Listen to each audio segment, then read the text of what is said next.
Bienvenue dans ce magazine, 26 minutes pour faire le tour de l'Île-de-France et y découvrir sa richesse culturelle. Des lieux à visiter, de jeunes talents à découvrir, des œuvres à ne pas rater, c'est tout de suite dans Grand Paris Culture. Dans ce numéro, nous vous emmènerons au Musée national des arts asiatiques, ou musée Émile Guimet, du nom de son fondateur. De nombreuses œuvres d'art de l'Extrême-Orient y sont à découvrir. Nous ferons la connaissance de Samy et Big Momo, deux humoristes chélois pleins d'ambition. Nous les suivrons toute une soirée dans leurs répétitions et leur trac de monter sur scène. Gros plan musique dans cette édition avec les soirées scène ouverte à la cave d'Imière d'Argenteuil. Un dispositif pour aider les jeunes talents locaux à se familiariser avec la scène.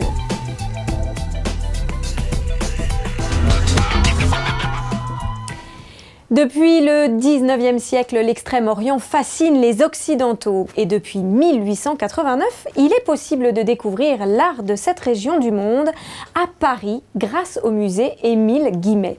Ce passionné d'art asiatique et grand collectionneur a construit un véritable temple dédié aux statues, peintures et objets d'art en provenance d'Afghanistan, du Cambodge, d'Inde, de Chine ou du Japon. Actuellement, une exposition thématique autour de la chasse en Asie permet de découvrir l'immense richesse des collections du musée Guimet. Visite guidée dans l'un des plus beaux musées d'art asiatique d'Europe avec Christophe Rigaud.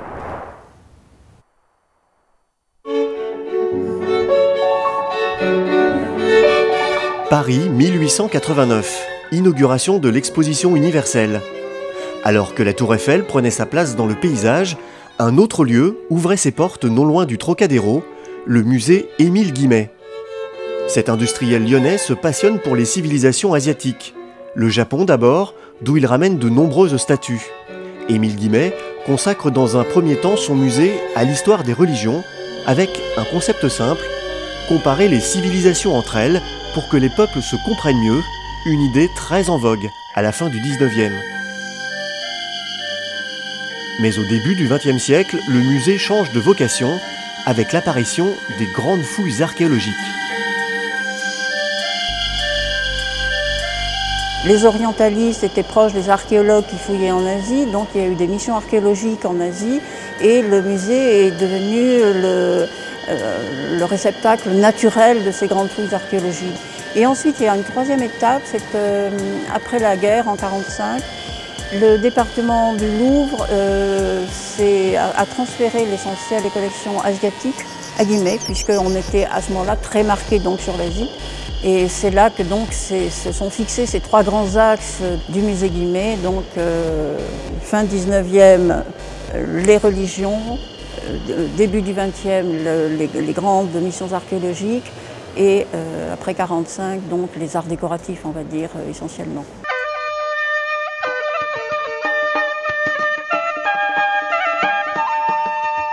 Entièrement rénové en 2000, le musée Guimet rassemble aujourd'hui l'une des plus fantastiques collections d'art asiatique au monde. 45 000 objets, peintures, sculptures, qui vous amèneront aux quatre coins de l'Asie sur une période de plus de 5000 ans. Une histoire qui commence en Afghanistan. L'Asie commence à l'Afghanistan. C'est le point le plus asiatique ou le plus oriental des civilisations de l'Antiquité européenne. Et le point extrême également des civilisations asiatiques. Donc elles se sont croisées là, dans ce carrefour qui a produit des chefs-d'œuvre, et on voit toute la section art du Gandhara au premier étage. L'Asie, c'est à la fois l'Asie centrale, c'est la Chine, c'est l'Asie du Sud-Est, c'est l'Inde, c'est le Japon, la Corée et la Chine bien évidemment, les arts de l'Himalaya. Donc toute l'Asie est représentée au musée Guimet. C'est quand même exceptionnel, on est le seul musée entièrement consacré à l'Asie, hors de l'Asie. Sur 4 étages, le musée Guimet est devenu le temple de l'art asiatique. Mais jusqu'au 4 février, l'un des meilleurs moyens de déambuler à travers les collections du musée Guimet, c'est de suivre le parcours thématique autour de la chasse en Asie, imaginé comme un jeu de piste. Le parcours commence devant ces fresques Gandhara, originaires de l'actuel Pakistan. Donc j'ai trouvé que c'était intéressant de commencer par ces reliefs qui traitent du sujet de la chasse, parce que la société n'était pas violente, jamais de représentation du meurtre même de l'animal, enfin de l'animal tué, mais le côté à la fois loisir ou développement d'une certaine force quand même face à l'animal. Suite de la visite dans la galerie Ribou du musée, qui présente une des plus grandes collections de textiles asiatiques en Europe. Dans ce parcours consacré à la chasse, direction l'Inde, avec ses tissus représentant des scènes de chasse. C'est essentiellement un thème qui est lié aux grandes chasses royales. Il n'y a pas là encore de représentation d'animal et de scènes trop violentes parce qu'il y a un contexte hindouiste qui empêche cela. Mais les souverains moghols, par contre, étaient beaucoup plus attachés à ce qui pouvait représenter ce type de scène parce que c'était une manifestation de leur puissance et de leur magnificence. Et dans cette miniature indienne, c'est le faucon qui est représenté. Cette œuvre représente la force que l'on peut mettre dans l'oiseau, le faucon, qui servait évidemment à la chasse. Et en particulier, il faut que l'on remarque le pendentif en rubis qui est accroché au cou de l'animal, ce qui le classe tout de suite dans la sphère de la cour, bien évidemment. Direction le 4e étage maintenant, exclusivement consacré à la Chine. Des porcelaines, des paravents, mais aussi des peintures. J'évoquais tout à l'heure le côté royal du faucon sur la miniature indienne. Ici, on est tout à fait dans autre chose. On est dans une observation quasiment naturaliste, dans laquelle l'animal est observé. Le peintre qui peignait ses albums participait à des chasses avec l'empereur et il observait les animaux et il essayait de rendre les différentes apparences, c'est-à-dire l'animal posé sur une branche, l'animal qui se pose sur sa proie. Et on a là le croisement entre une observation et la tradition de la peinture chinoise à l'encre monochrome qui est très intéressante. C'est beaucoup plus là l'expression d'une force et d'une conquête d'un territoire. Et c'est tout à fait manifeste, en particulier dans ces rouleaux qui ont été produits pour décrire les chasses de l'empereur Qianlong, c'est-à-dire le dernier empereur du XVIIIe siècle. La description de ces chasses, c'est vraiment le goût de la nature. Et l'empereur Qianlong est connu pour avoir écrit de nombreux poèmes sur la chasse et sur les lieux où il allait chasser. Le parcours autour de la chasse en Asie ne s'arrête pas là. Vous avez jusqu'au 4 février 2013 pour découvrir la suite et profiter de la visite du musée Guimet pour vous plonger dans cette Asie qui fascine tant.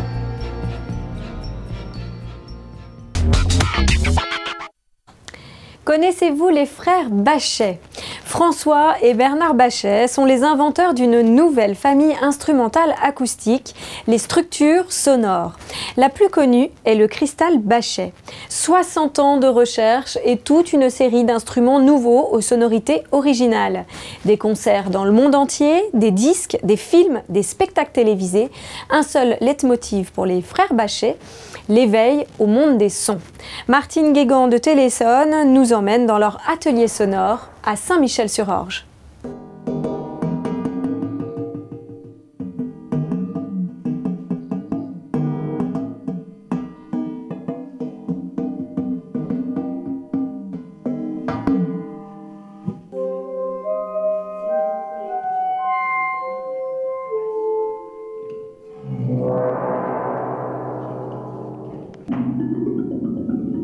Inventeurs de génie d'une nouvelle génération de sons, les frères Bachet, créateurs des structures sonores, ont souhaité, il y a 40 ans aujourd'hui, partager leur découverte.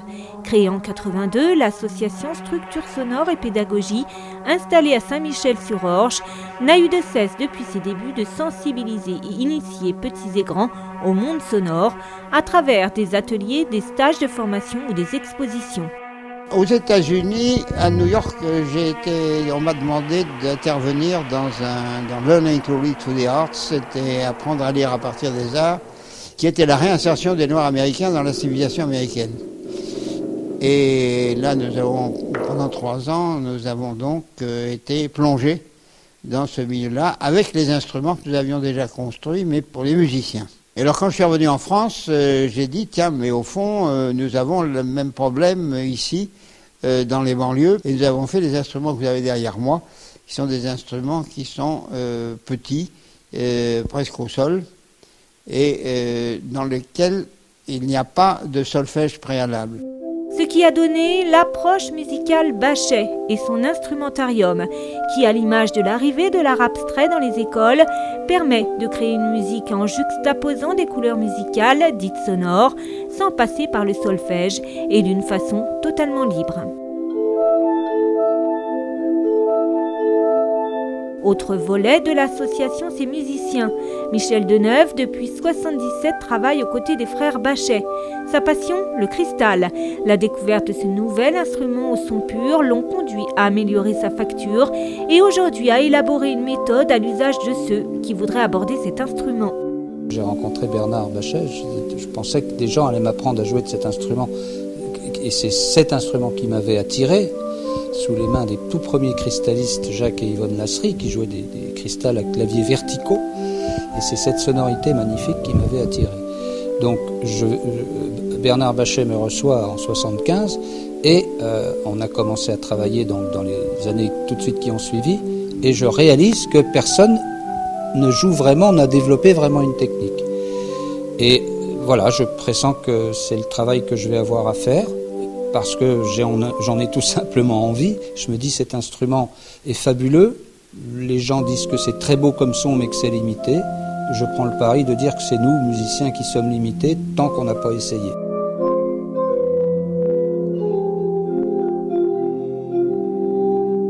Depuis ses débuts, les structures sonores voyagent à travers le monde. 500 centres en France et à l'étranger en sont équipés.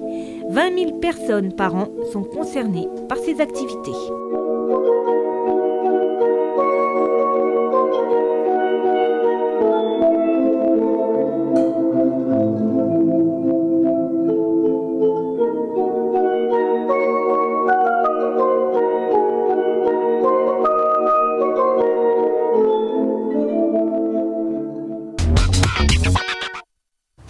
Ils ont le même sens de l'humour et la même envie de faire rire le public. Ils s'appellent Samy et Big Momo, deux Chélois qui ont décidé de former un duo d'humoristes et de s'essayer à la scène. L'un est étudiant à la fac de Marne-la-Vallée et l'autre est responsable d'un club jeunesse à Chelles. Leur histoire est avant tout une histoire d'amitié. Gaël Le Boulanger de Canal Coquelicot 77 les a suivis en répétition improvisée.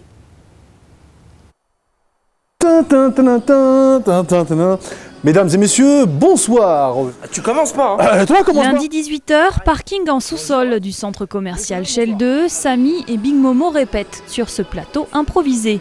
Voici donc deux humoristes un peu barrés, un duo à la Laurel et Hardy. Big Momo, 33 ans, est animateur, Samy, 18 ans, est étudiant.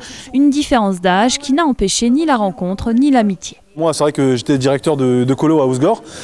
Et lui, il était dans mon groupe, dans le groupe des 10-12 ans en fait. Donc voilà, donc il était toujours là en train de charrier ses amis.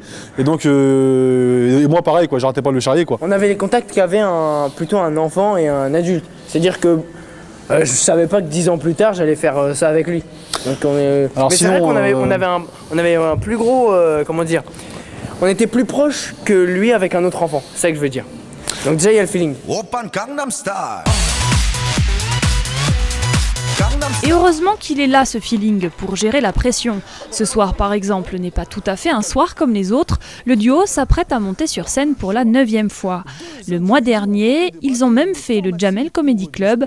Pas mal pour un début, puisqu'ils viennent à peine de se lancer et ils n'ont pas l'intention de s'arrêter là.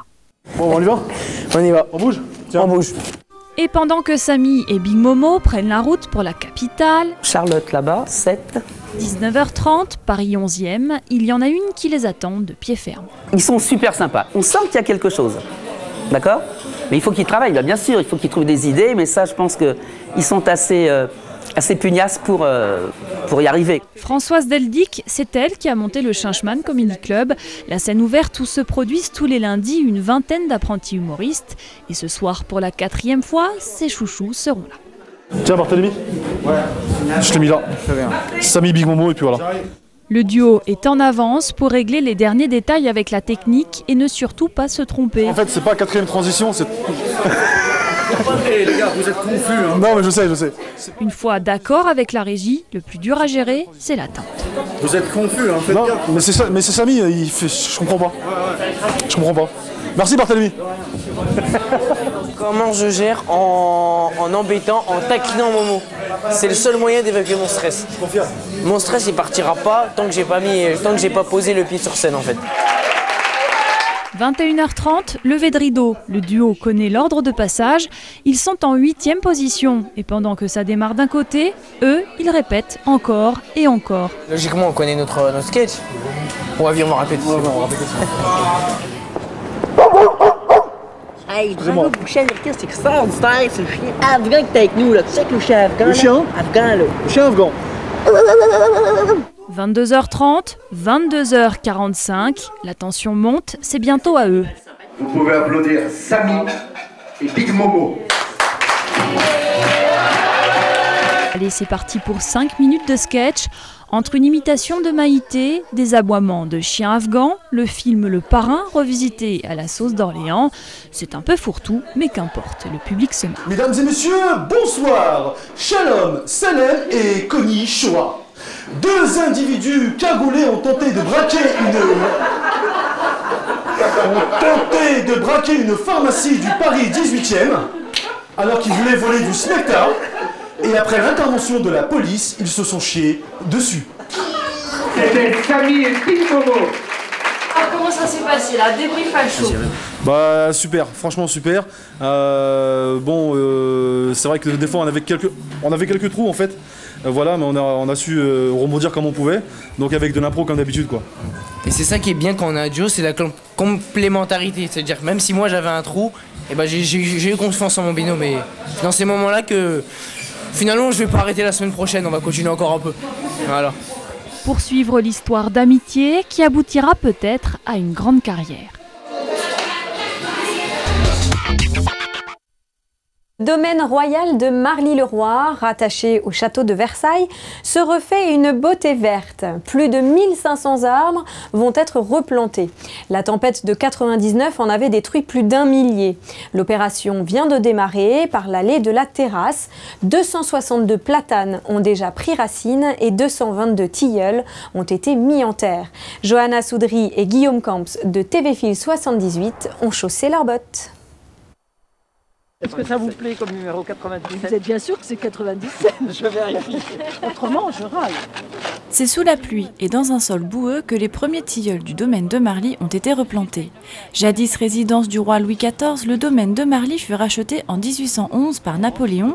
Depuis 2009, le site appartient au château de Versailles. Cette allée descend de la grille royale, ce qui est l'arrivée depuis Versailles pour les cortèges royaux, et descend jusqu'au pavillon du roi. Et donc ces deux grands murs qui ont été construits là retiennent complètement les collines de part et d'autre. 3,30 m de hauteur quand même, des murs de 2 mètres d'épaisseur construits dès l'origine avec cette fonction de soutènement. Et les arbres ont poussé sans contrôle, donc ils ont atteint des hauteurs que vous voyez autour de nous, les racines dégrader les murs de soutènement, et il y avait en plus un risque avec les coups de vent ou la chute des arbres d'arracher complètement le mur.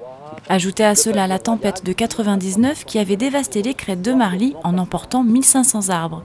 Aucun chantier de remise en état n'avait été entrepris avant aujourd'hui. Première étape, la campagne d'abattage. Nous en avons l'an dernier abattu 750. Et quand je parle d'arbres, je ne parle pas de jeunes végétaux, je parle d'arbres massifs. Donc ça a été une campagne extrêmement difficile, je dirais sentimentalement, parce que nous aimons les arbres. 222 tilleuls seront replantés le long de l'allée royale selon les plans de Louis XIV pour une restitution parfaite. Nous pourrons voir le gazon et les premiers arbres avec quelques bourgeons au printemps prochain. Et donc ça sera aussi un hommage à le nôtre que de faire revivre cette partie-là du parc. Le château lancera une campagne d'adoption des tilleuls plantés. Le public pourra ainsi parrainer un arbre moyennant la somme de 1 000 €. Pour l'automne 2012, 1500 végétaux supplémentaires seront introduits dans le parc de Marly. De même, à l'automne 2013, objectif final, 5000 arbres courant 2014. On peut dire que le parc de Marly sera agréable dans 15-20 ans, beau dans 30 ou 40 ans et superbe dans un siècle. Mais les équipes de Versailles plantent pour l'avenir et la postérité. Un peu de littérature, la librairie Dédicace de Rueil-Malmaison a eu l'honneur il y a quelques jours de recevoir la romancière Amélie Nothomb. Elle écrit depuis l'âge de 17 ans. Une forme de cruauté et d'humour se mêle à son romantisme. À l'occasion de la sortie de son 21e roman, Barbe Bleue, inspiré du conte de Charles Perrault, l'écrivain belge francophone a tenu à ce que la séance de dédicace ait lieu à Rueil. Explication avec Corinne Fallin de Rueil TV.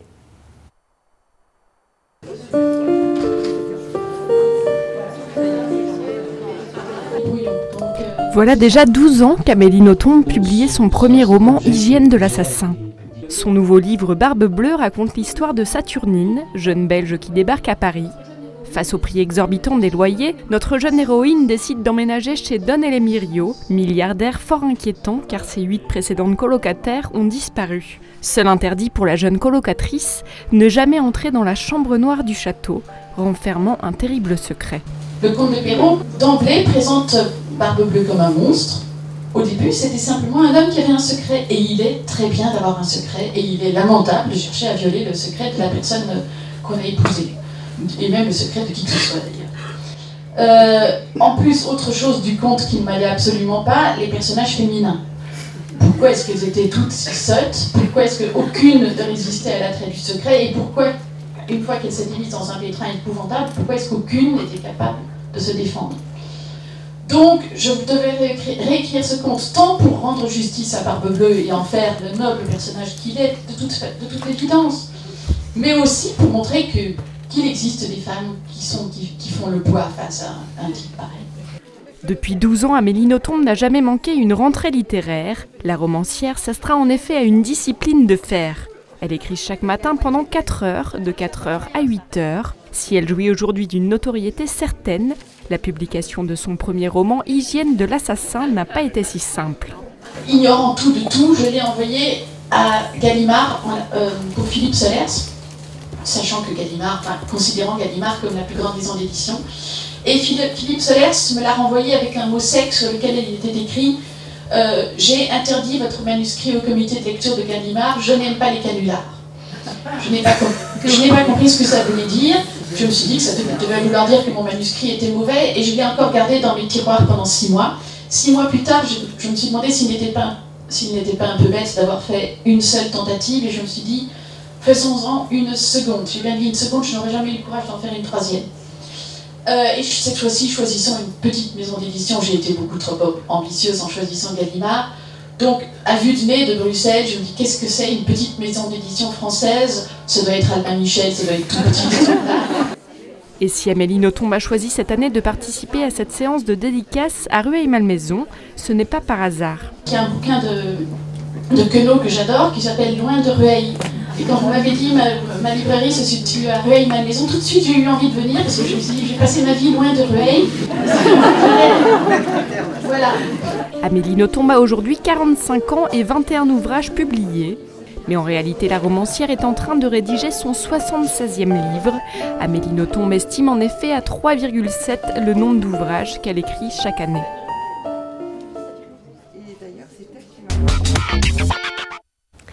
Argenteuil, berceau de nouveaux talents, plusieurs fois dans l'année, les artistes en herbe de la ville sont invités à monter sur scène pour rôder leur spectacle devant un vrai public. Ce sont les soirées scène ouverte. Que vous soyez musicien, poète, chanteur seul ou accompagné, la cave d'Imières vous ouvre ses portes sans sélection. 200 personnes réunies, une vingtaine d'artistes en moyenne. La prochaine date est le 7 avril. Manon Beauvillain de VOTV a suivi la dernière soirée.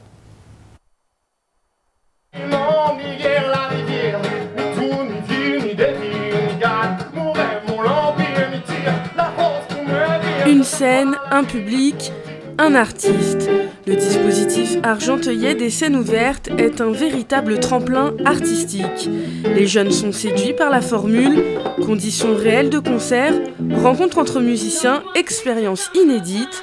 Le but, se mettre dans la peau d'un professionnel, le temps de quelques chansons. Oh baby, give me one more chance. 1, 2, please let me. C'est toujours positif d'avoir une expérience sur scène quand même, parce que bon, c'est pas tous les jours qu'on peut avoir l'occasion de monter sur scène avec un vrai matériel, etc., des vraies conditions de concert. Donc voilà, pour ça, pour l'expérience, pour si jamais ça peut faire des connexions, si on peut se faire repérer.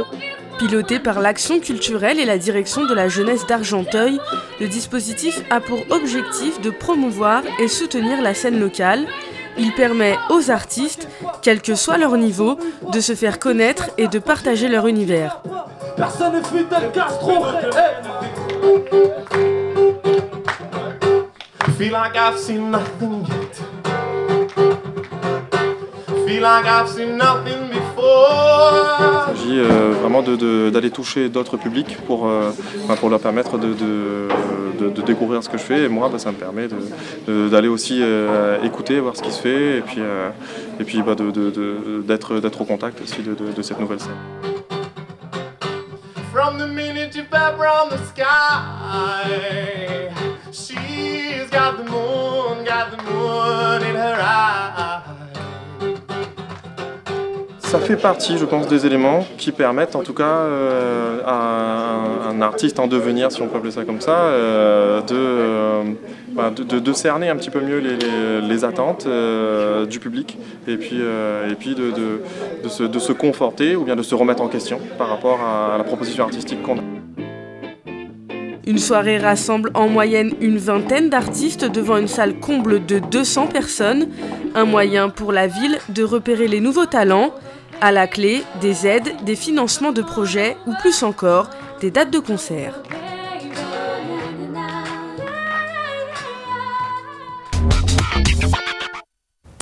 Grand Paris Culture, c'est fini pour aujourd'hui. Merci de nous avoir suivis.